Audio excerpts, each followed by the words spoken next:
जय श्रीराम.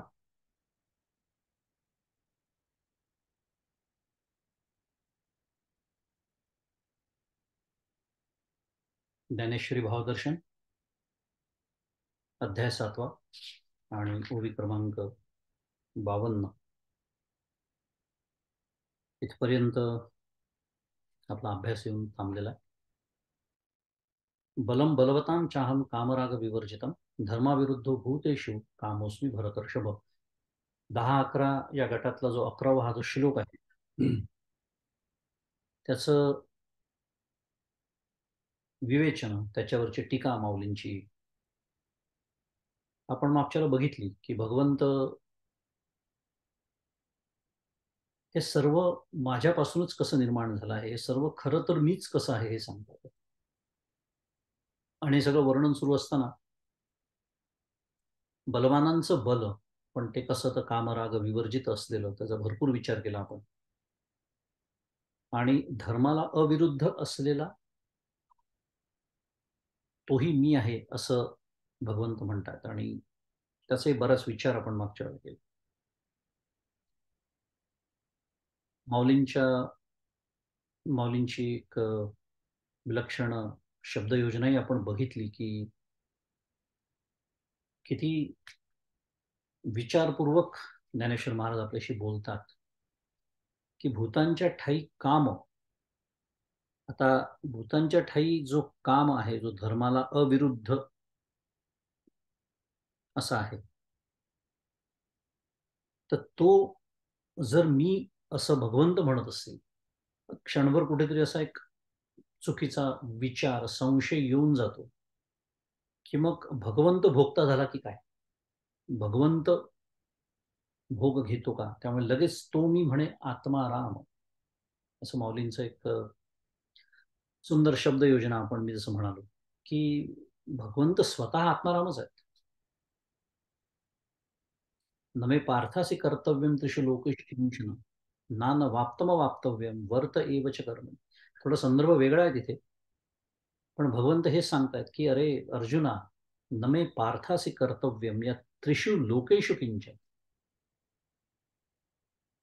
या संपूर्ण जगतामध्ये मला असं एकही कर्तव्य नाही, तरी सुद्धा आम्ही अखंड कर्म करतोय.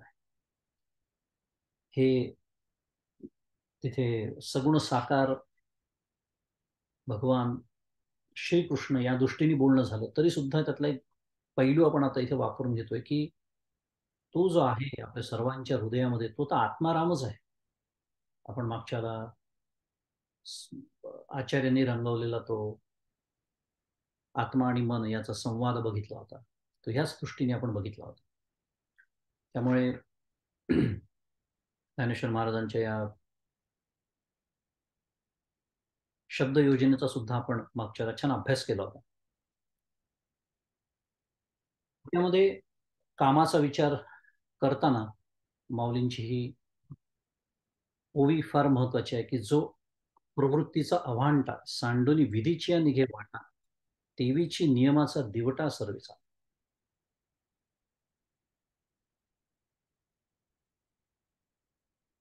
म्हणजे काम याचा विचार करत असताना धर्माला अविरुद्ध असलेला काम म्हणजे काय, याच्यात माऊली भाष्य करते की जो अप्रवृत्तीचा अव्हांटा, म्हणजे अधर्माच्या आडमार्गाला जो सोडून दिलेला असतो ज्यांनी, विधीची या वाट म्हणजे अगदी वरची जी अर्धचरण आहे, जो अपप्रवृत्तीचा अव्हांटा, आणि सांडूनी विधीची निघे वाटा म्हणजे विधी ते पाळीत, निषेधा ते गाळीत. अगदी असं जी एक ओवी ज्ञानेश्वरीतली आहे, ही ओवी इथे अगदी चपखल लागू पडते.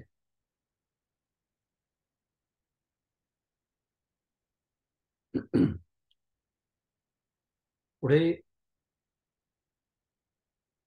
बाकी सगळं वर्णन आपण बघितलं होतं, ते सोडून देऊया की धर्माला अनुसरून असलेला काम, त्याचं वर्णन करणाऱ्या माऊलींच्या या ओव्या.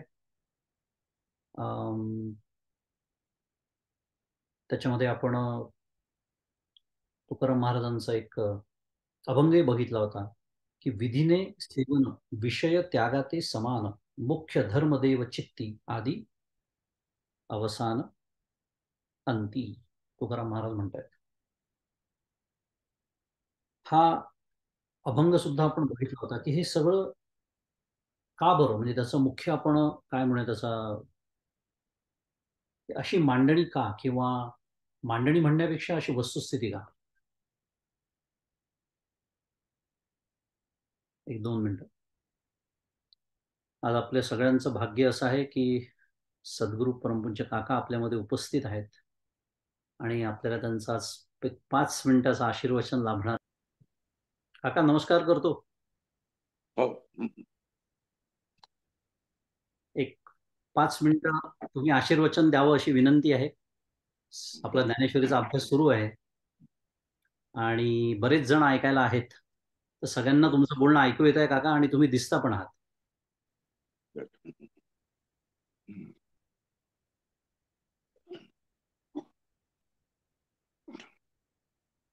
एक अतिशय छान गोष्ट आहे की अमेरिकेसारख्या ठिकाणी ज्ञानेश्वरीवरची अभ्यासपूर्ण प्रवचन चालू आहे किंवा बोलणं चालू आहे. ज्ञानेश्वरी संबंधी खुद्द ज्ञानेश्वर महाराज म्हणतात, आहाचं बोलाचं नव्हे हे शास्त्र, संसार जनित शस्त्र, आत्मा अवतरित मंत्र अक्षरी आहे. ज्ञानेश्वरी बघण्याची दृष्टी खुद्द ज्ञानेश्वर आपल्याला सांगतो. आहाचं बोलाचं नव्हे हे शास्त्र, वर वर जाता जाता चालता बोलायचं ऐकायचं हे शास्त्र नाही आहे. मग शास्त्र आहे. शास्त्र आहे कसं? संसार जिंकण्याचं शस्त्र आहे ते. आणि संसार जिंकायचं म्हणजे काय करायचं? आत्मा अवतरित मंत्र अक्षरी हे, या अक्षरामध्ये आत्मा ज्ञान करून याचं सामर्थ्य आहे. आता ज्ञानेश्वरीचा अभ्यास करताना ही दृष्टी आपली असेल तर तो मिनिंगफुल अभ्यास ज्याला आपण म्हणतो तसा मिनिंगफुल अभ्यास होतो की त्याचा हेतूच मुळाचा संसार जिंकायचा हा आहे. संसार जिंकण्याचे, जिंकणं हा शब्द आपल्याला दोनच ठिकाणी माहिती. एक कुठेतरी अलेक्झांडर किंवा नेपोलियन जिंकणार, आता ज्ञानेश्वर महाराज म्हणतात तसं जिंकेल. संसार जिंकायचा शब्दाचा अर्थ आहे की संसाराचं मिथ्यात्व जाणून घ्यायचं, अनुभवात घ्यायचं, संसाराचं मिथ्यात्व लक्षात घ्यायचं. आणि मिथ्यात्व लक्षात घेतलं की तो संसार जिंकण्यासारखा होतो. एरवी काय होतं, संसाराचे संस्कार जे असतात ते आपल्याला जिंकतात, संस्काराचे परिणाम जे असतात ते आपल्याला जिंकतात. पण आपण त्याला जर जिंकायचं असेल तर काय केलं पाहिजे? जसं उत्तर देतात ते, आत्मा अवतरित मंत्र अक्षय, प्रत्यक्ष आत्मा समोर आणून खडं करण्याचं सामर्थ्य या मंत्रामध्ये आहे.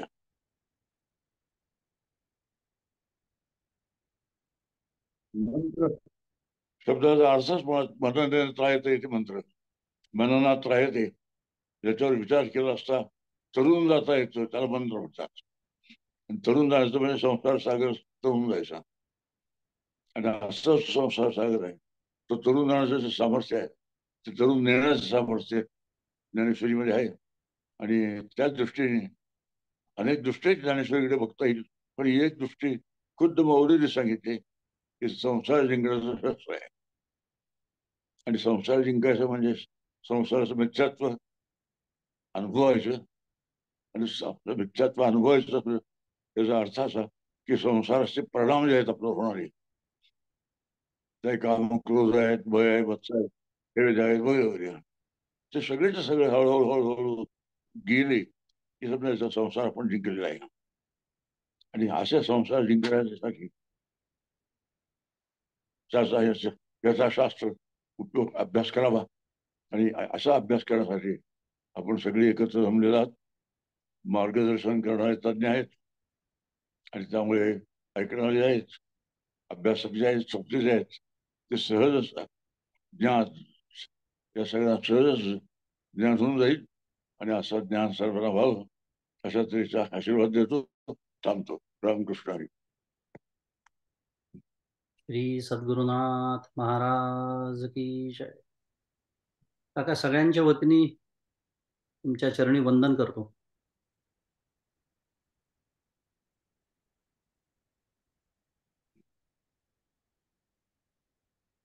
नमस्कार केला.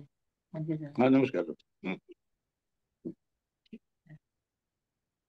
ठीक आहे प्रिया. हो काका, नमस्कार साहेब. ओके, ठीक आहे, चालेल, कॅरी ऑन. हो हो काका.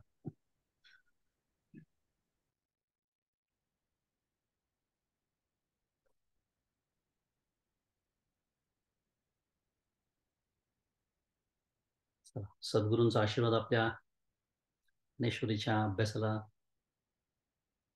मिळालेलाच आहे. त्याच्यावर मला अधिक बोलण्याची काही गरज नाही, कारण आपण सर्वांनीच ते ऐकलेलं आहे. आणि फार सुंदर आशीर्वाद आपल्या या अभ्यासाला मिळालेला आहे. या अभ्यासातून जे प्राप्त होणं अपेक्षित आहे ते तुम्हाला मिळो, याच्या पलीकडे अजून काय हवंय. आणि असंच तुम्ही सर्वांनी नियमित अभ्यासाला यावं म्हणून कुठेही त्याची आगाऊ म्हणजे ॲडव्हान्समध्ये म्हणतो, शुद्ध मराठीत आपण त्याला, जाहीर वाच्यता केली नव्हती की आज परमपूज्य काका येणार आहेत आशीर्वचनासाठी.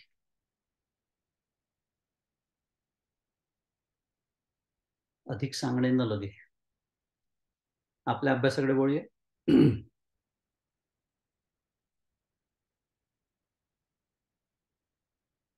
धर्माला अविरुद्ध असलेला जो काम तो मी आहे असं भगवंत सांगतायत. अध्याय 7वा सुरू आहे आपला, आणि थोडंसं अजून उजळणीचाच भाग सुरू आहे.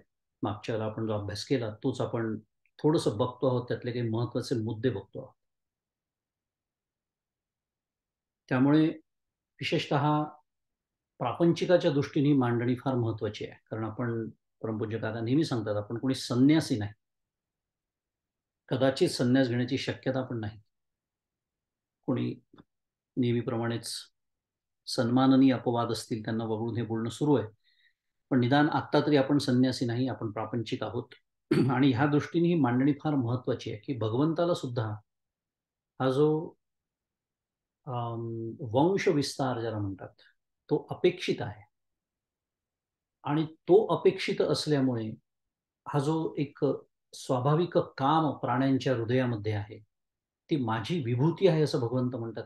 त्यात आश्चर्य असं काही नाही, कारण जे सहज असतं, जो आपला स्वभावच असतो, स्वस्य भाव स्वभाव, त्याचं कारण आहे की हे असं जर नसतं, म्हणजे ही गोष्ट विचार करा, ही गोष्ट जर शिक्षणाने प्राप्त झाली असती, शाळेत जाऊन शिकावी लागली असती, तर इतर प्राण्यांचं पहिली गोष्ट काय झालं असतं, आणि दुसरी गोष्ट शाळा सुरू होतो, शाळा जेव्हा सुरू झाल्या त्याच्या आधी जो वंश विस्तार झाला तो कसा झाला असता. आता हा तर झाला अत्यंत सामान्य विचार. माऊली त्याच्या पुढचा विचार इथे मांडते आहे की मोक्ष तीर्थीचे मुक्ते संसार भोगी, की हा जो जीवनमुक्त असतात ते सुद्धा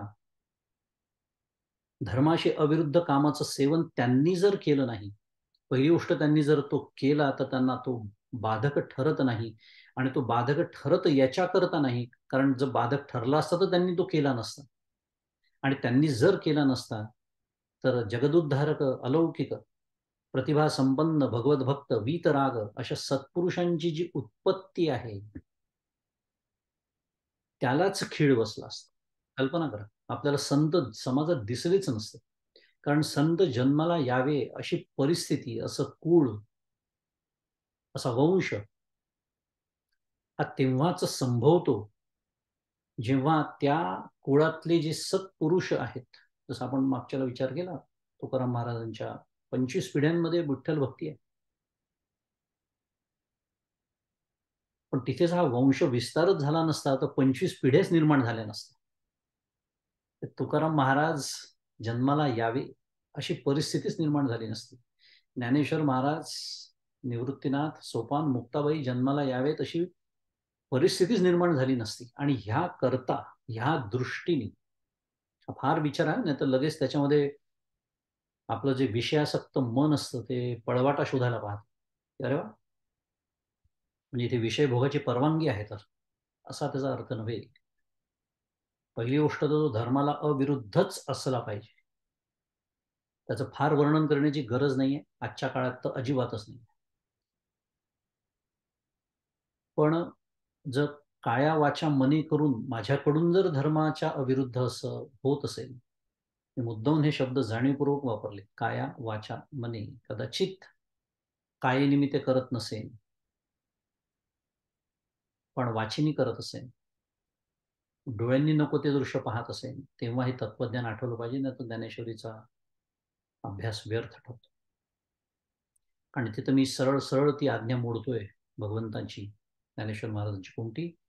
मी धर्माला विरुद्ध असा काम जोपासतोय, तो अपेक्षित नाही. आता आपण मागच्याला 52 क्रमांकाच्या ओळीपर्यंत येऊन थांबलो होतो, मी जसं म्हणालो, की ज्याच्यामध्ये हे एक एक किती सांगावे, काय एक एक सांगतात आहेत भगवंत. आपण बघितलं की हे सर्व माझ्यापासूनच कसं झालं हे सांगायला 7व्या श्लोकातून भगवंतांनी सुरुवात केली, की मत्त परतरम नान्य किंचित अस्ति धनंजय, की खरं तर काही नाहीच माझ्या व्यतिरिक्त, माझ्याशिवाय दुसरं काहीही नाही. पण हे परमार्थतः सत्य आहे. व्यवहारतः आपल्याला अनेक गोष्टींचा अनुभव येतो, अनेक गोष्टी इंद्रिय गोचर आपल्यासाठी होतात. मग त्या कोणकोणत्या आहेत? तर रसोहमप्सु कौंतेयपासून जी भगवंतांनी सांगायला सुरुवात केली 8व्या श्लोकापासून, की पाण्यातला रस मी आहे, चंद्र सूर्यातला प्रकाश, वेदातील ओंकार, आकाशातील शब्द, मनुष्यातील पुरुषत्व, पृथ्वीतला पवित्र गंध, अग्नीच्या ठिकाणचं तेज, सर्व भूतातलं जीवन, तपस्व्यांमधील तप, भूतांचं नित्य कारण असलेलं बीज, बुद्धिमतांमधील बुद्धी, तेजस्वी लोकांमधलं तेज, आणि कामराग विवर्जित असं बलवानांमधलं बल, आणि शेवटी धर्माला अविरुद्ध असा काम. एवढी मोठी यादी आहे. म्हणून मी भराभर ती वाचली. आपण कशा कशाचा अभ्यास केला ती एक उजळणी होते. आणि भगवंत काय सांगतात आहे, की वेगवेगळ्या गोष्टी, आपण ज्याला शुद्ध मराठीमध्ये रॅन्डम थिंग्स म्हणतो, की रे एक एक प्रतिनिधी म्हणून जर त्याचा विचार केला, त्याच्यामध्ये बराबर आपण वर्गीकरण करू शकतो. त्याच्यामध्ये चर आलं, अचर आलं, त्याच्यामध्ये सजीव आले, निर्जीव आले, त्याचे पुन्हा प्रकार आले. त्या सजीवांचे आपण पाहिलेले प्रकार तुम्हाला आठवत असतील तर उद्विज,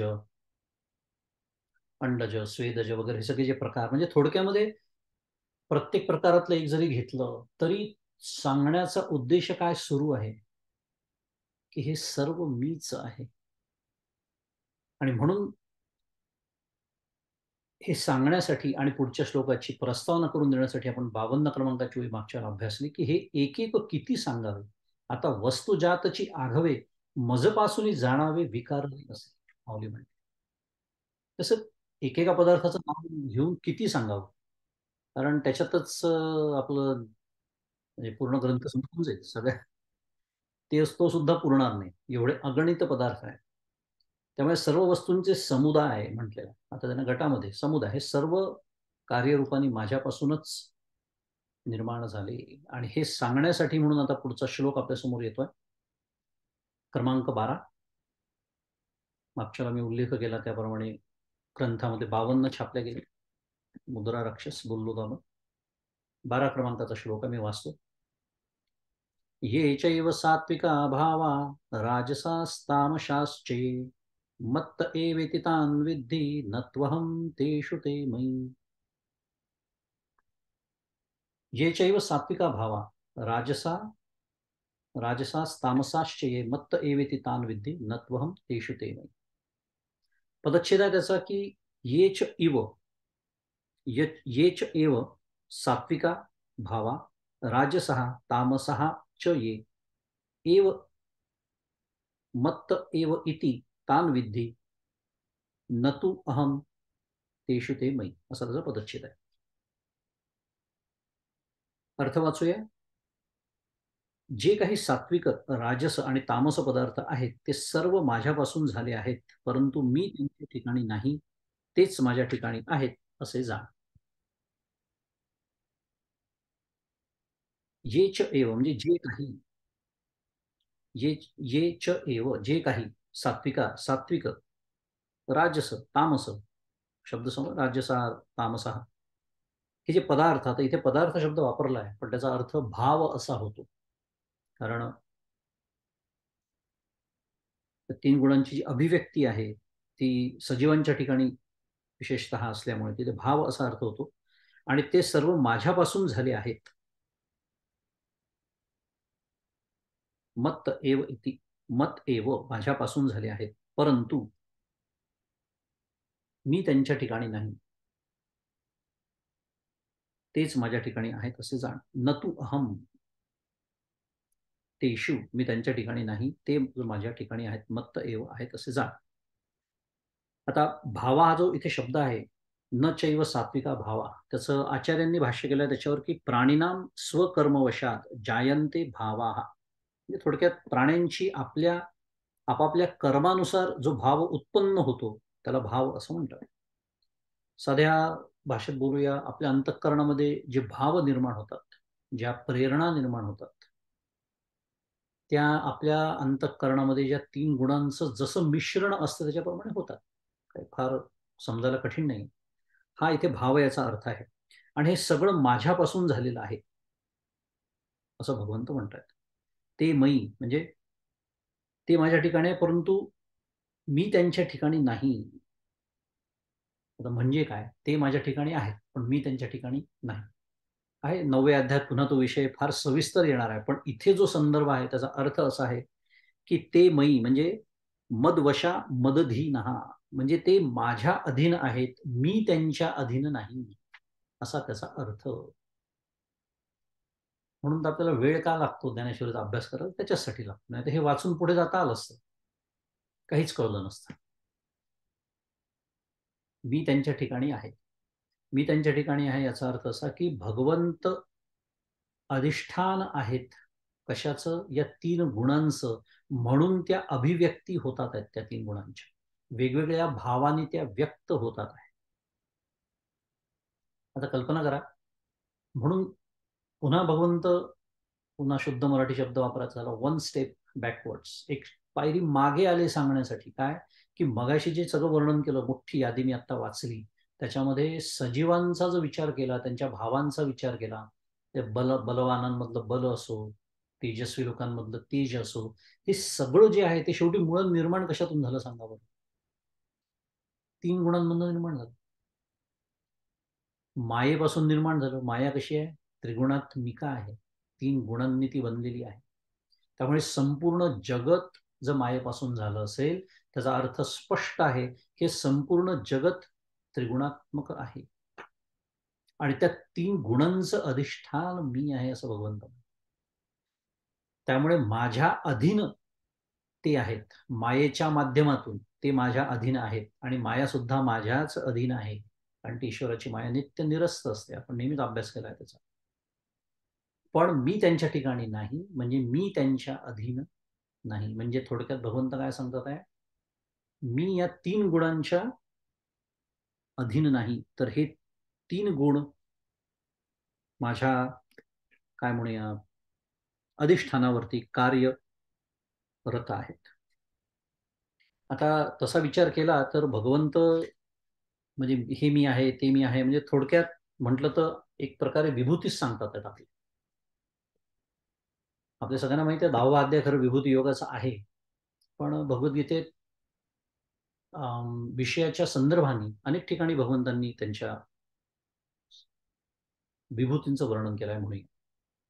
पण त्याची आठवण मला त्याच्यासाठी झाली की आपण जर 10वा अध्याय बघितला तर 10व्या अध्यायामध्ये सुरुवातीला जे श्लोक आले आहेत क्रमांक 4 आणि 5, तिथे सुद्धा बरोबर त्याची सुरुवात भगवंतांनी भावाचं वर्णन करण्यापासून केलेली आहे.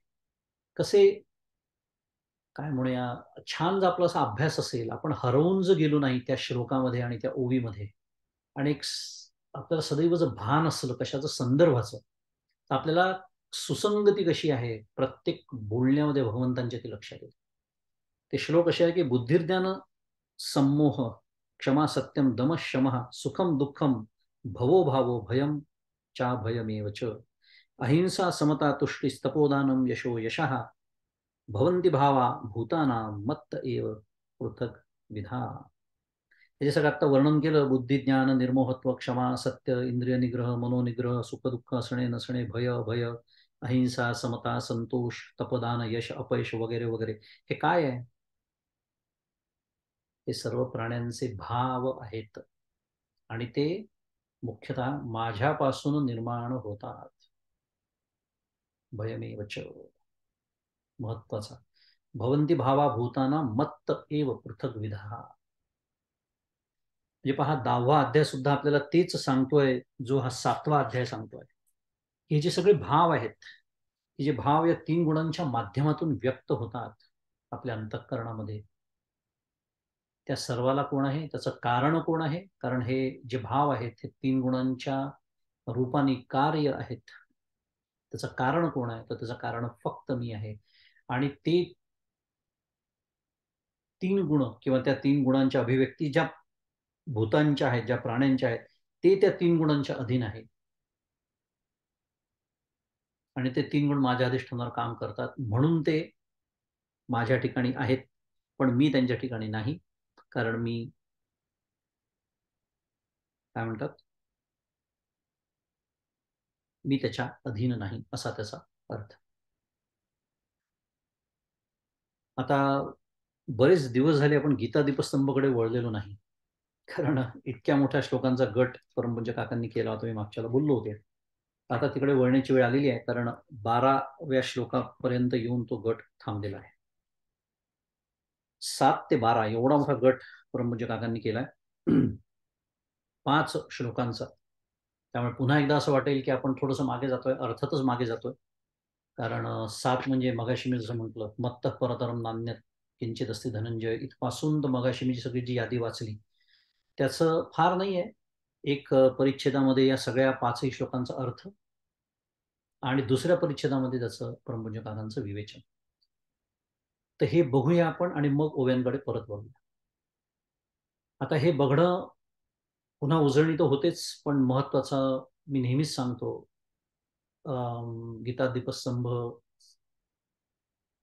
चा अभ्यास करण्याचा मुख्य उद्देश परमपूज्य काकांचं विवेचन त्यातनं तर शिकायला मिळतंच, पण ह्या सगळ्या ज्ञानाचा उपयोग, सारखं मी सांगतो, अप्लाइड अध्यात्म, अप्लाइड परमार्थ हा गीता दीपस्तंभमधनं फार सुंदर शिकायला मिळतो.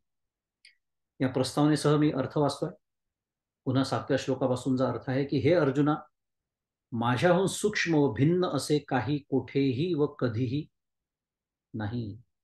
दोरीमध्ये ओवलेल्या मण्यांप्रमाणे हे सर्व जग माझ्या सूत्राने बांधलेले आहे. श्लोक आठवत असेल तुम्हाला, मयी सर्वमिदं प्रोतम सूत्रे मणिगणा इव.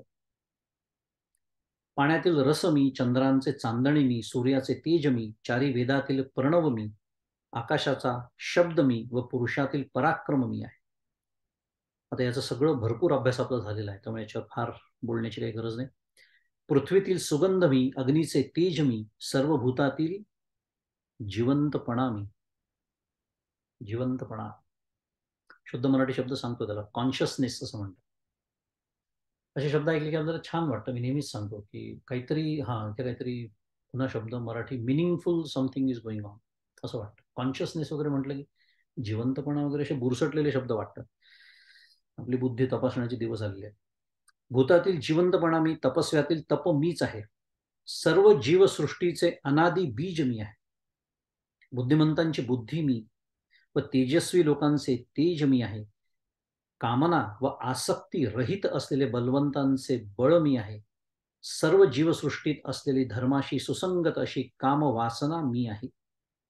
ह्याशिवाय असलेले, आता ह्या श्लोकावरती आलो आपण आपल्या, ह्याशिवाय असलेले जे तामस, सात्विक व राजस पदार्थ आहेत, जे थोडक्यात सर्व काही, ते मी आहे. आणि ते सर्व माझ्यापासून झालेले असले तरी मी त्यांच्यात नाही. हा झाला अर्थ, त्याच्यावरचं विवेचन. 10व्या अध्याय विभूती योगाचा असला तरी भगवान श्रीकृष्णांनी स्वतःच्या विभूती अनेक ठिकाणी सांगितल्या आहेत, मगाशीच आपण पाहिलं. आता त्यात नैतिक आणि सैद्धांतिक शिकवणी बरोबरच आता सुरू झाला अप्लाइड परमार्थ. तर लक्षपूर्वक ऐका, या विभूतींचा आपल्याला उपयोग काय आहे साधक म्हणून. परमपूज्य काका म्हणतात आहे की नैतिक आणि सैद्धांतिक शिकवण तर त्याच्यातनं मिळतेच आपल्याला, पण त्या शिकवणी बरोबरच व्यापक उपासनेची वर्मे सापडतात. फार सुंदर वाक्य. मी नेहमीच म्हणतो की कमी शब्दांमध्ये फार व्यापक आशय व्यक्त करतात परमपूज्य काका. या वाक्याचा आपण हवा तेवढा विचार करू शकतो, हवं तेवढं चिंतन करू शकतो, आणि त्याचा फायदा आपल्याला साधक म्हणून असा आहे, मी जसं म्हणालो की आपल्या साधनेमध्ये विविधता आणता येते. म्हणजे साधना यांत्रिक होत नाही, फार मोठा दोष सांगितलेला आहे. मग ते नामस्मरण असो, ध्यान असो, सद्ग्रंथ वाचन असो, प्रवचन ऐकणं असो, एक त्याला काही दिवसानंतर यांत्रिकता यायला लागते. म्हणजे काय यांत्रिकता? म्हणजे ठरलेल्या दिवशी, ठरलेल्या वेळी, ठरलेल्या पद्धतीने करत राहणं. आणि मग त्याचा कंटाळा यायला लागतो आणि मग मनुष्य काहीतरी वेगळ्या पळवाटा शोधायला लागतो. कारण करायला हवं असं बुद्धी तर सांगते, नामस्मरण केलं पाहिजे, बुद्धी सांगते, पटतं सुद्धा आपल्याला त्याचं, पण मन कंटाळून जातं. कारण त्याला एकच एक मनाचा स्वभाव आहे, ते रजोगुणाचंच बनलेलं आहे. रजोगुणाचं काय आहे ते? कारट, चांगला शब्द नाही आहे, रजोगुणापासून बनलेलं आहे. त्यामुळे ते ऐकत नाही, त्याला विविधता लागते. आणि मग काय होतं की प्रामाणिक साधकाला येणारे सगळे अनुभव आहेत की माळ फिरत राहते, माळ घेतली असेल तर हातामध्ये, जीभ मुखामध्ये फिरत राहते, म्हणजे नाम घेत राहते, आणि आपलं मन मगाशी बोललो होतो त्याला हवं तिथे फिरत राहतं, कारण त्याला वैविध्य आवडतं. तो म्हणतो काय हे तुमचं सुरू झालं, असं तो म्हणतो. म्हणजे आपल्याला नीट ऐकायची सवय असेल तर ते ऐकू येतं, तीही नसेल तर तो फिरून आणतोच आहे आपल्याला 1 तास. 1 तासानंतर कळतं आपण कुठे कुठे फिरून आलो. रामकृष्ण हरी. लक्षात आलं असेल मला काय म्हणायचं. ते तेवढं तरी सावधपणा आपल्याकडे हवा. मुद्दा असा की अशा या रजोगुणाची, चंचलतेची, वैविध्याची आवड असलेल्या मनाला जर आपल्याला, जर त्याला तशी पण फिरण्याची सवयच आहे, तर मग ते जर इकडे तिकडे फिरत आहे, तर त्याला ज्या गोष्टी अतिशय सुसंगत आहे परमार्थाशी, शुद्ध मराठीत आपण त्याला कॉम्प्लिमेंटरी म्हणतो, त्याच्यामुळे त्या विषयांमध्ये जर फिरू दिलं तर, उदाहरणार्थ प्रभू श्रीरामचंद्रांचं चरित्र आहे, फिरायचं आहे ना तुला, फिर. प्रभू रामचंद्रांच्या कथा आठव, त्यांचे पराक्रम आठव, रामायणातल्या कथा आठव, भागवतातल्या कथा, त्याचं चिंतन करता करता नामस्मरण सुरूच आहे इकडे, ते बोलतोय मी. हा एक प्रकार झाला, हा बैठकीच्या साधनेचा झाला. आणि मी जेव्हा बैठकीचं साधन करत नसतो, मी जेव्हा बाहेर असतो, इतर काही करत असतो, उदाहरणार्थ आता उन्हाळ्याचे, म्हणजे अमेरिकेतलं बोलतोय मी, उन्हाळ्याचे दिवस आहे, कधी कधी भाग्य असेल तर बायको मस्तानी वगैरे करते घरी. मस्तानी आपल्याला सगळ्यांना माहिती आहे, छान आंब्याचा रस वगैरे, मिल्कशेक, त्याच्यात आईस्क्रीम वगैरे. आता इकडे मिल्कशेक किंवा ती मस्तानी मी खातोय समजा, किंवा पितोय म्हणा, किंवा थंड काहीतरी छान एखादं सरबत पितोय, काय जे काय असेल ते, चहा पितोय, कॉफी पितोय, जे असेल ते. आता हा जो द्रव पदार्थ आहे, हा पीत असताना समजा मला आठवण झाली कशाची, रसोहमप्सु कौंतेय प्रभास्मि शशी सूर्य, त्याच्यासाठी एक तर तो श्लोक पाठ पाहिजे.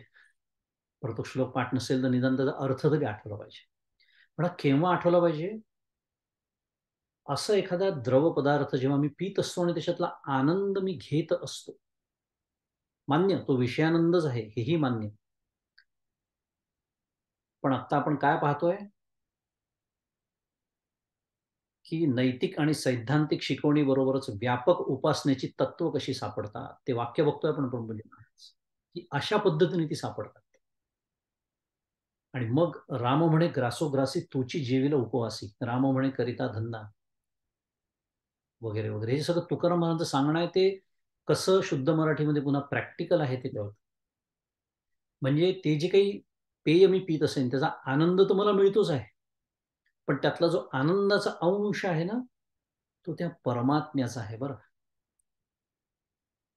आणि त्यातला जो त्रासाचा अंश जो काही असेल तो त्या मायेचा आहे, असं लक्षात ठेवायचं. इथे परमपूज्य मंदादेह, मी नव्हे, असे विचार फक्त मंदादेश मांडू शकतात. त्रास म्हणजे कसा? ते पेय प्यायल्यानंतर होणारा त्रास, किंवा ते बनवण्यासाठी झालेला त्रास, जे जे काही त्या द्रव्य पेयाबद्दल आपण बोलतो आहोत त्याच्या संबंधित जे काही त्रास आहे ते मायेच्या प्रांतातले. आणि जो काही क्षणभर आनंदाचा अनुभव येऊन जातो तो त्याच्या प्रांतातला. पण ही आठवण जर राहिली तर त्यांनी काय होतं, वैविध्य प्राप्त होतं, कारण या भगवंताची विभूती आहे. सकाळी उठलो, छान सूर्य दिसला, प्रभास्मि शशी सूर्य यो हो, उरलेलं अर्धचरण आठवलं पाहिजे. संध्याकाळी बाहेर फिरायला बाहेर पडलो, चंद्र दिसला, शंभू देते शंभिका, चंद्र देते चंद्रिका, शंभू देते अंबिका, संत तेथे विवेका असणे कीजे. आठवलं पाहिजे. हे असं जेव्हा बघण्याची दृष्टी आपल्याला लाभते, विषय काय सुरू आहे म्हणजे काय, की आपल्या मनाला वैविध्य हवंय, त्याला वैविध्य तर आपण देतो आहोत, पण त्याच्यातून विषयांकडे न जाता त्या विषयांच्या माध्यमातून पुन्हा मी भगवंताकडेच परत जातोय.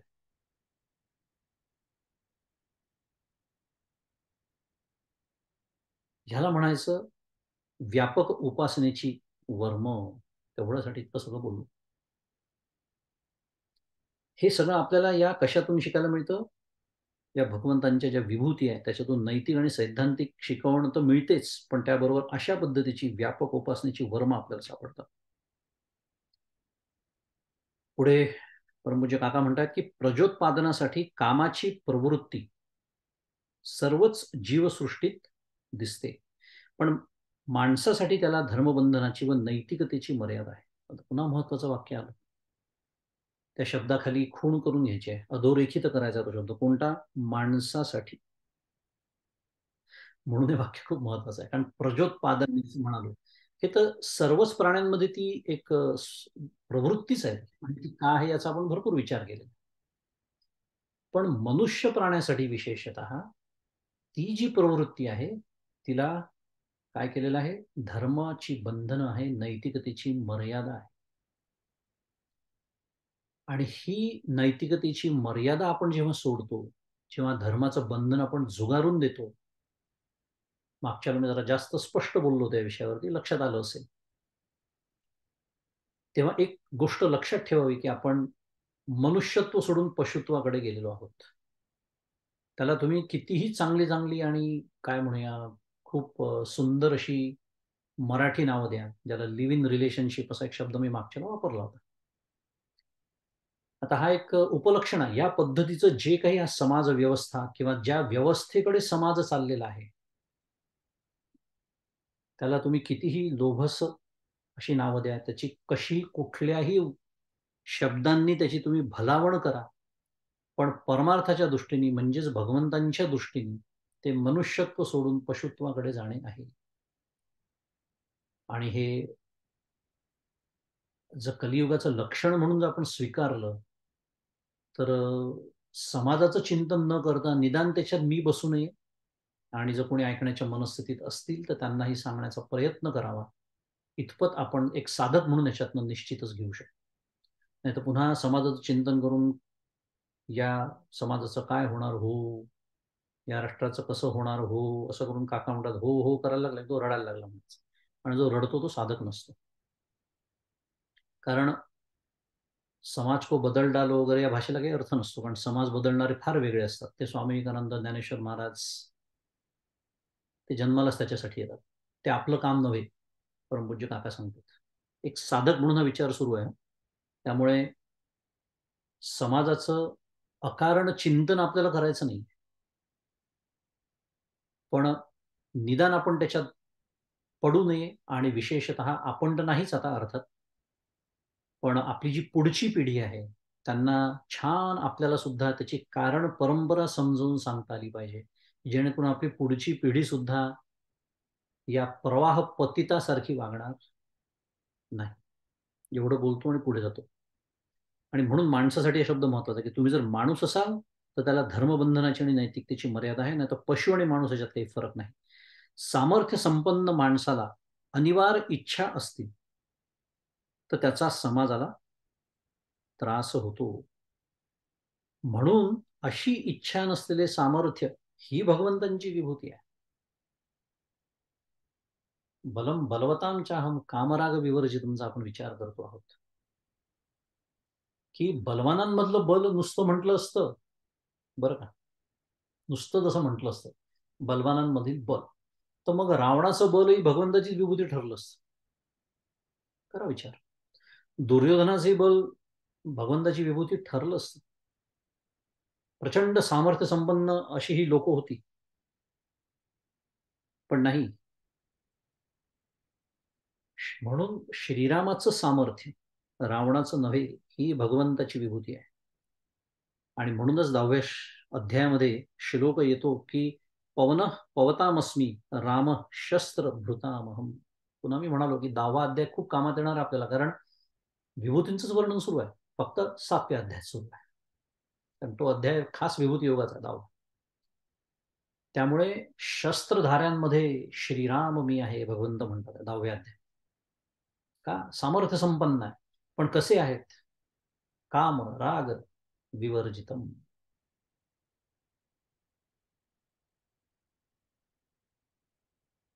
मला 10व्या अध्यायावर बोलण्याची खूप प्रेरणा होते, पण मी ती आवरतोय, कारण आपल्याला या अध्यायाला वेळ मिळणार नाही. पण खूप गोष्टी सांगण्यासारख्या आहेत की भगवंतांनी तिथे काय काय स्वतःची विभूती म्हटलं आणि किती सुंदर अर्थ त्याचा होतो.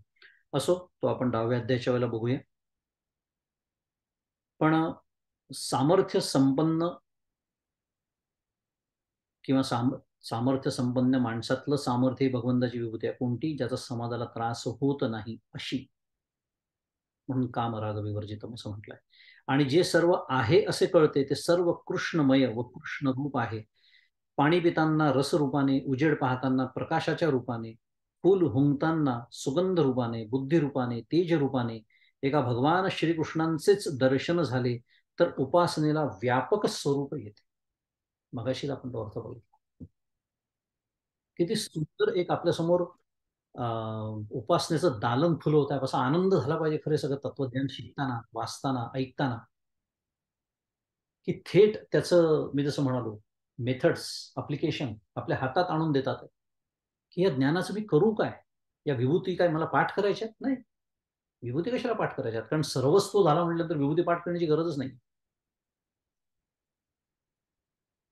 पण जेव्हा प्रकाशामध्ये मला एखादी गोष्ट दिसते आणि ती गोष्ट मला प्रतिकूल आहे असं गृहीत धरूया, असं अनुकूल असू द्या, प्रतिकूल असू द्या, पण अंतःकरणामध्ये ज्या काही हालचाली होतात, क्षोभ निर्माण होतो, तेव्हा हे तत्वज्ञान आठवावं. आत्ता जे परमपूज्य काकांनी उल्लेख ज्याचा केला की अरे ज्याच्या प्रकाशात मला हे सगळं दिसतंय, कळतंय, ज्याच्या प्रकाशात मला कानानी ऐकू येत आहे, ज्याच्या प्रकाशात मला डोळ्यांनी बघून भौतिक प्रकाशात दिसतंय, ज्याच्या प्रकाशात स्पर्श करून कळतंय, ज्याच्या प्रकाशामध्ये माझी बुद्धी बुद्धी म्हणून कार्य करू शकते, मग तिला तिच्या मर्यादा असतील. एखाद्याची स्मरणशक्ती फार तल्लख असेल, एखाद्याला कालच सांगितलेली गोष्ट लक्षात राहत नसेल, हा बुद्धीचा दोष झाला. पण या दोघांचीही बुद्धी ज्याच्या अधिष्ठानावर काम करते आहे. मग परमपूज्य काका म्हणतात की एखाद्याने मला जर निर्बुद्ध म्हटलं तर मला राग येत नाही. उलट मी त्याला म्हणतो तू मला खरं ओळख. का? कारण आत्मा निर्बुद्ध आहे. निर्बुद्ध आहे म्हणजे ज्याला बुद्धी नाही असा अर्थ आहे बरं का त्याचा. निर्बुद्ध म्हणजे मूर्ख असं नाही. आणि आत्मरूपाने मला बुद्धी नाहीच आहे. नव्हे, त्या बुद्धीचं अधिष्ठान मी आहे आत्मरूपाने. हे सगळं छान, किती सुंदर तत्वज्ञान आहे. हे फक्त जागं राहिलं पाहिजे आपल्या अंतःकरणामध्ये. सगळा गोंधळ ते जागा राहत नाही, वेळेवर आठवत नाही, आठवलं तरी वापरता येत नाही, आठवलं तरी मी इतका वाहत जातो त्या प्रसंगाच्या हेलकाव्यामध्ये. मग तो अपमानाचा प्रसंग असेल, अनुकूलतेचा असेल, प्रतिकूलतेचा असेल, जे काय असेल, इतका वाहत जातो की नंतर ते आठवतं की अरे गडबड झाली. किंवा मग त्याच्याहून महाभाग असेल तर अभ्यासाला बसलं होतं, नुसतं पाठांतर, प्रभाष्मी शशी सूर्य हो पाठ झाला श्लोक म्हणून, पुढे काय त्याचं.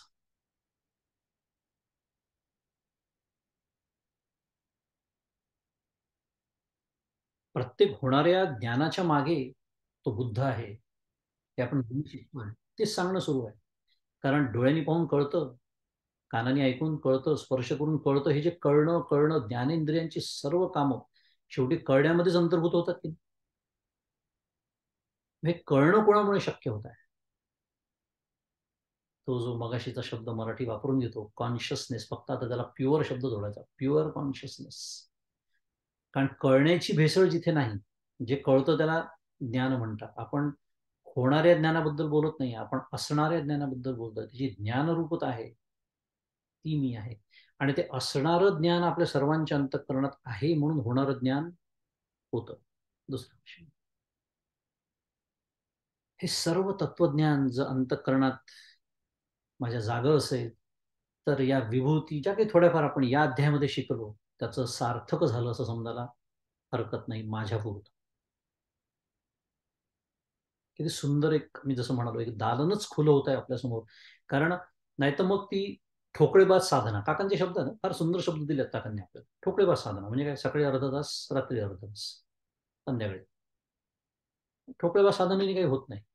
24 तासाचं साधन हातात येऊन पडतं माझ्या असं.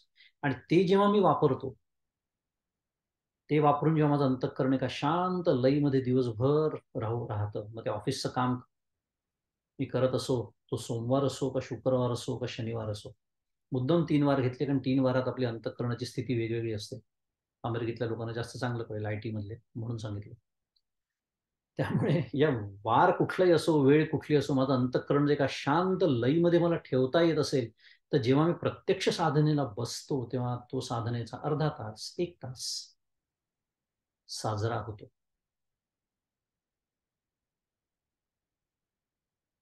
पुढे जाऊया.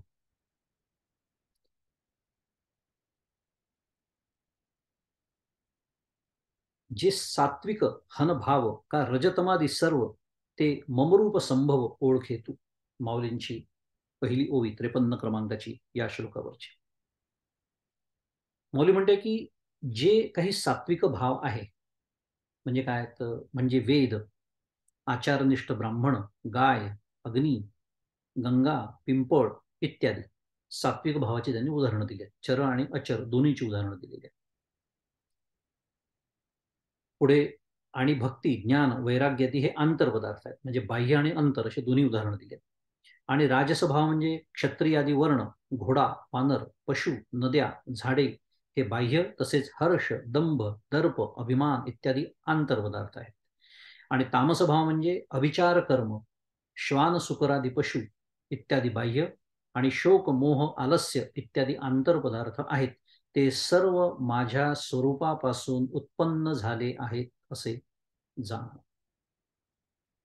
मोठीच्या मोठी यादी आपल्यासमोर ठेवली. सात्विक, राजस, तामस भाव ये चैव सात्विका भावा राजसास तामसाश्चये. हा श्लोक आपण बघतो आहोत. त्याचं सुंदर विवेचन या ओळीच्या रूपाने आपल्यासमोर येत आहे की सात्विक भाव म्हणजे काय. तर पहिलंच त्यांनी वेद घेतलाय त्याच्यामध्ये. आता इथे वेद याचा अर्थ उपनिषद असा करायचा. का करायचा ते पण सांगतो. दुसरा अध्याय, दुसऱ्या अध्यायामध्ये 45 क्रमांकाचा श्लोक येतो. कारण आपलं काय म्हणतात त्याला, 3 गुणांचा विचार सुरू आहे. काय येतो? त्रैगुण्य विषया वेदा निस्त्रैगुण्यो भवार्जुन.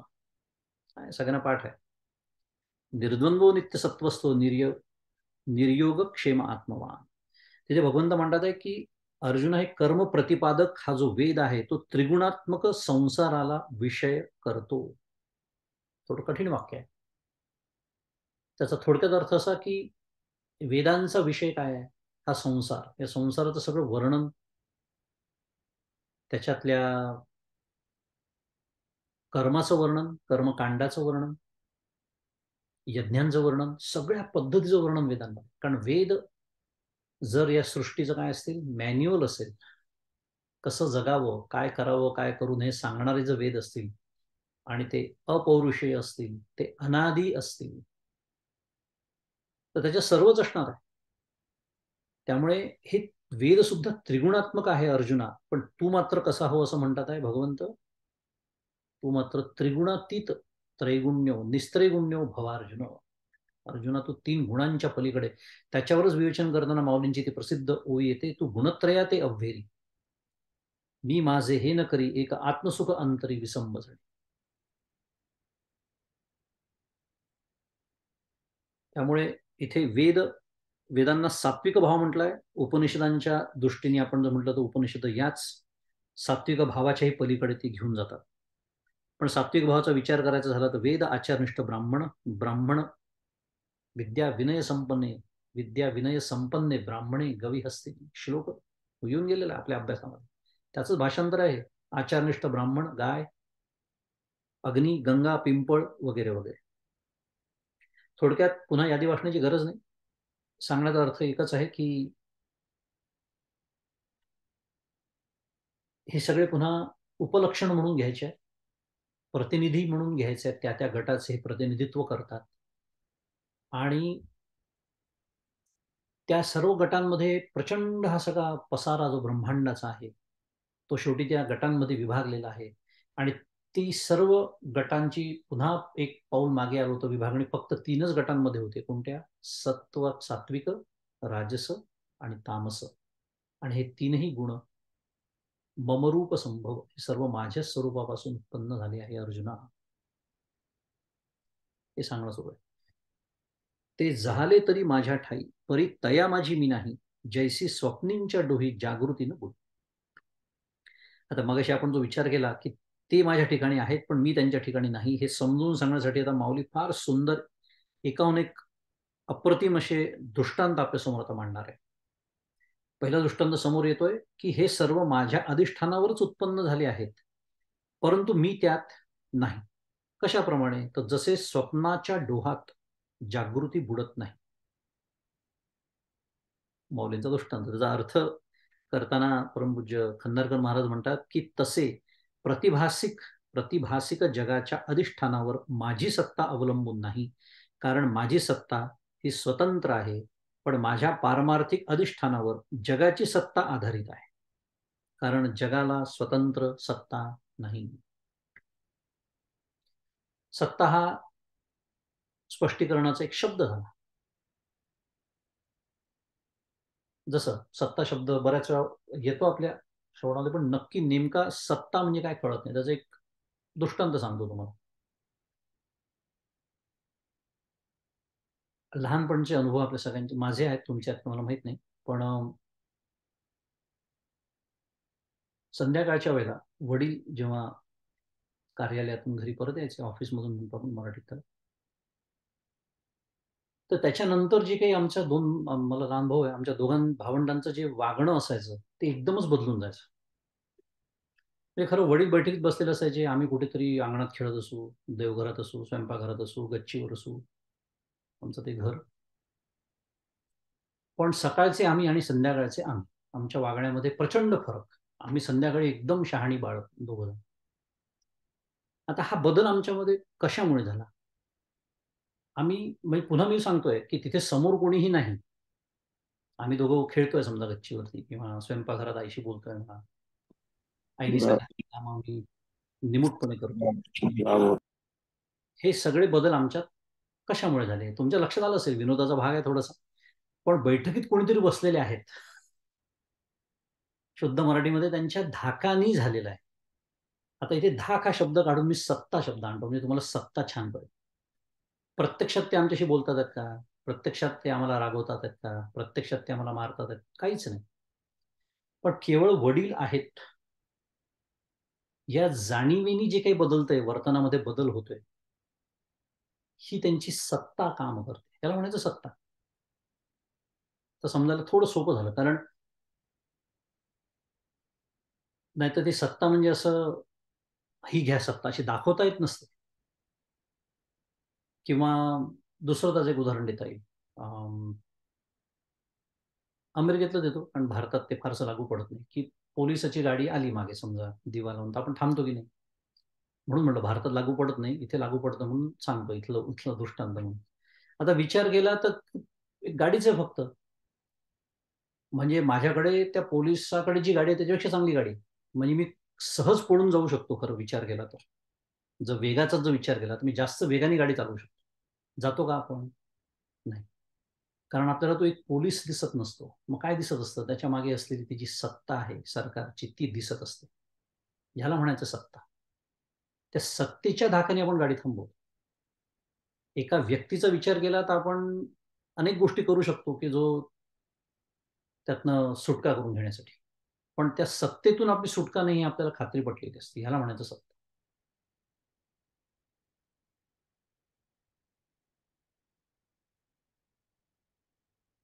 त्यामुळे हे जे प्रातिभासिक जग आहे, हे जे जग आहे याला प्रातिभासिक, या परमार्थाच्या दृष्टीने या जगाला प्रातिभासिक सत्ता आहे, त्याला पारमार्थिक सत्ता नाही. खरं दोनच सत्ता आहेत तसा विचार केला तर, पारमार्थिक आणि प्रातिभासिक. पण आपल्या सर्वांची अभ्यासाची सोय म्हणून, समजुतीची सोय म्हणून एक तिसरी सत्ता पण मानली जाते, ज्याला व्यावहारिक सत्ता असं म्हणतात. व्यावहारिक सत्तेमधले नियम व्यावहारिक सत्तेमध्ये अबाधित असतात. जसं मागच्या आपण बोललो होतो की तुम्ही जीवनमुक्त आहात म्हणून तुम्हाला लाल दिव्याला तुम्ही गाडी नाही थांबवली तरी चालेल असं होत नाही, कारण तो व्यवहारातला नियम आहे, तो सर्वांसाठी सारखाच असणार. तुम्ही बद्ध आहात का तुम्ही मुक्त आहात त्याचा तिथे संबंध नाही. तसं जाऊ दे, पुन्हा विषयांतर होईल, पण मला आचार्यांची ती कथा आठवली हत्तीची, सांगितलेली याच्या आधी. मुद्दा असा की पारमार्थिक दृष्टीने या जगाला प्रातिभासिक सत्ता आहे, आणि प्रातिभासिक सत्ता समजत नसेल तर इथे माऊलींनीच दृष्टांत दिलेला आहे, स्वप्न, जो आपल्या सर्वांच्या अनुभवाचा विषय आहे. स्वप्न सुरू असताना ते किती खरं वाटतं, 100% खरं वाटतं, पण त्याच्यामध्ये जशी आपली जागृती बुडत नाही, स्वप्नातल्या तलावामध्ये, तळ्यामध्ये, माऊलींचा आत्ताचा दृष्टांत डोहामध्ये जागृती बुडत नाही, तसं हा जे जसं तसं प्रातिभासिक हे जे जग आहे ते माझ्याच अधिष्ठानावरती, माझ्या सत्तेवर अवलंबून आहे, माझी सत्ता त्याच्यावर अवलंबून आहे. माझी सत्ता काय आहे?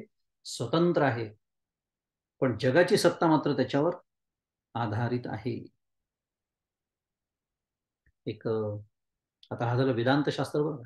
त्याच्याबरोबर एक मला आता आठवण्याच्यासाठी झाली की जगाला स्वतंत्र सत्ता नाही असं इथे जे वाक्य आलेलं आहे, कपिल मुनींचं शास्त्र आहे सांख्यशास्त्र. त्याच्यात आणि वेदांत शास्त्रामध्ये हा फरक आहे, बरं. हे जे कपिल मुनींचं सांख्यशास्त्र आहे ते त्रिगुणात्मिका ही जी माया आहे तिची स्वतंत्र सत्ता मानतात. म्हणजे दोन तत्व झाली, म्हणजे अद्वैत मोडलं, द्वैत आलं ना, दोन म्हटलं की द्वैत.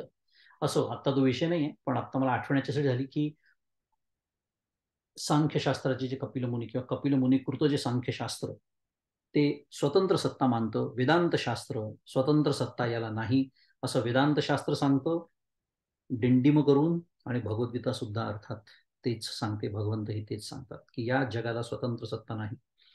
जैसी रसाचीच सुगट. आता पुढचं एक दृष्टांत माऊली देते, बीज कणिका घनवट परी तियेस्तव होय काष्ठ अंकुरद्वारे. की जशी बीज कणिका पाण्यापासूनच घट्ट व भरीव बनते, परंतु तिच्यापासून अंकुराच्या क्रमाने मोठ्या आकाराचे व कठीण काष्ठ उत्पन्न होते. आपण पुढचंही ओवी बघून घेऊ, म्हणजे दोन्हीचा एकत्र नीट विचार करता येईल, पण तोच हे दृष्टांत सुरू आहे. मग तया काष्ठाच्या ठाई सांग पा बीज पण असे काही, तैसा मी विकारी नाही जरी विकारला दिसे. मग त्या काष्ठाचे ठिकाणी बीज पण आहे काय हे तूच सांग. त्याप्रमाणे मी जरी जगाच्या रूपाने विकारी झालेला दिसतो तरी पण परमार्थतः मी विकारी नाही, अर्थात माझे ठिकाणी जगाचा अध्यास आहे. या दोन ओव्या मिळून तो दृष्टांत पूर्ण होतो की जसं एखादं बी असावं आणि पाणी त्याला मिळाल्यानंतर ते बी जसं फुगतं आणि मग त्याच्यातनं अंकुर निर्माण होतो, मग त्याचं पुढे झाड होतं, मग त्याचं काष्ठ होतं, लाकूड होतं की नाही, अनुभवाचा विषय. त्या काष्ठाच्या ठिकाणी बीज पण आहे का? नाही. तूच सांग असं भगवंत म्हणतात आहे. तसं या जगाच्या रूपाने विकारी झालेला मी जरी दिसतो, जसं त्या काष्ठाच्या ठिकाणी बी नाही, तसं या जगताच्या ठिकाणी मी नाही, त्याच्या अधीन मी नाही. मगाशी सगळा आपण विचार केला तर त्रिगुणांच्या अधीन मी नाही. थोडक्यामध्ये इथे काय माऊली आपल्याला दृष्टांताच्या माध्यमातून सांगते आहे, तर विकार, इथे शब्द आलेलाच आहे की या जगाच्या रूपाने विकारी झालेला मी दिसतो आहे, पण मी तो नाही. म्हणजे थोडक्यात विकार म्हणजे परिणाम, बरं का. दुसरा शब्द आणू त्याला, थोडा वेदांत शास्त्राचा शब्द आणूया. त्या बीचा परिणाम म्हणून ते वृक्ष आहे, बरोबर आहे, किंवा बी त्या वृक्षामध्ये परिणत झालेला आहे. दूध दह्यामध्ये परिणत झालेला आहे, म्हणून दही हा दुधाचा विकार आहे.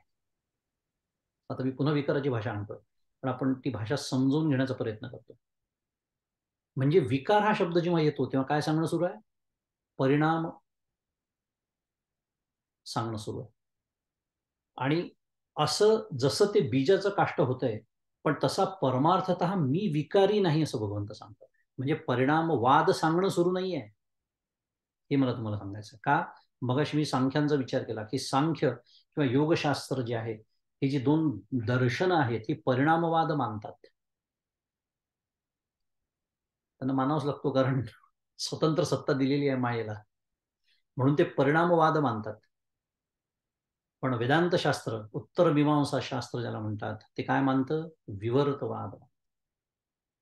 आणि म्हणून आपण मागच्या त्याचाही विचार खूप केला होता की भगवंत असा प्रतीत मला होतोय. प्रतीत शब्द फार महत्वाचा आहे. म्हणजे it is a perception, not a reality. शुद्ध मराठी वाक्य बोलायचं झालं.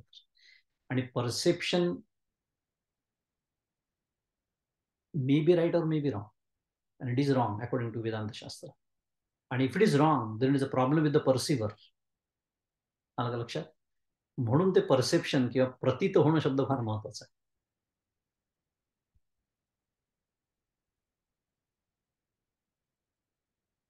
त्यामुळे परमार्थतः मी विकारी होत नाही.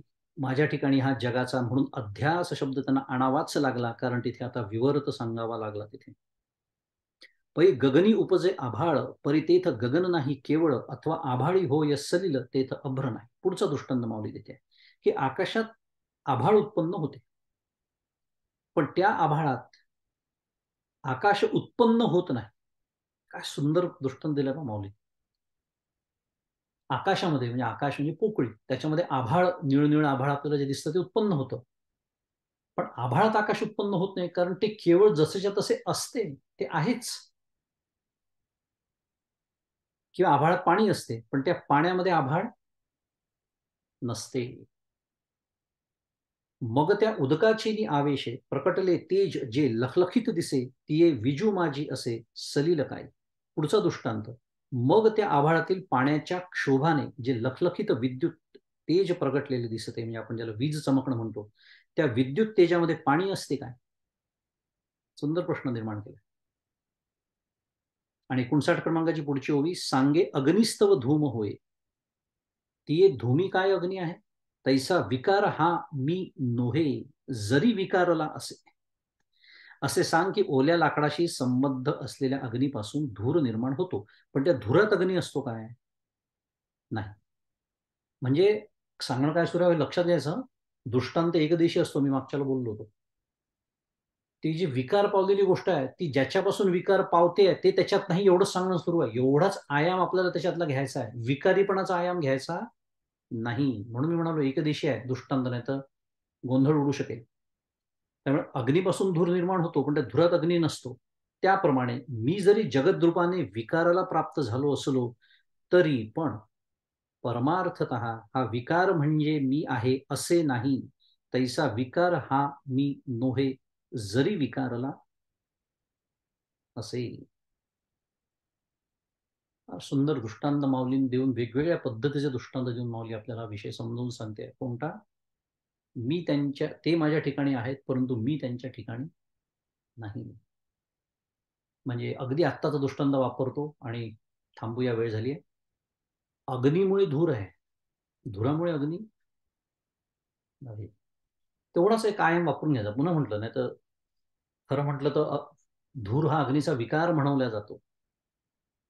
हे जगत त्याचा विकार, म्हणून तेच म्हणतात की तैसा, हे जग जरी विकाराला आलेलं असलं, तर विकार जरी म्हटलेलं असलं, तरी मी विकारी होत नाही. आणि म्हणून तो प्रतीत शब्द आपण वापरतो. त्याची प्रतीती आपल्याला अशी होते, तो असा आपल्याला प्रतीत होतोय. मग कशामुळे?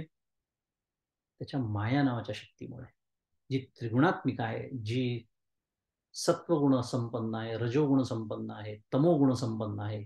आणि तोच आपला आजच्या श्लोकाचा विषय होता.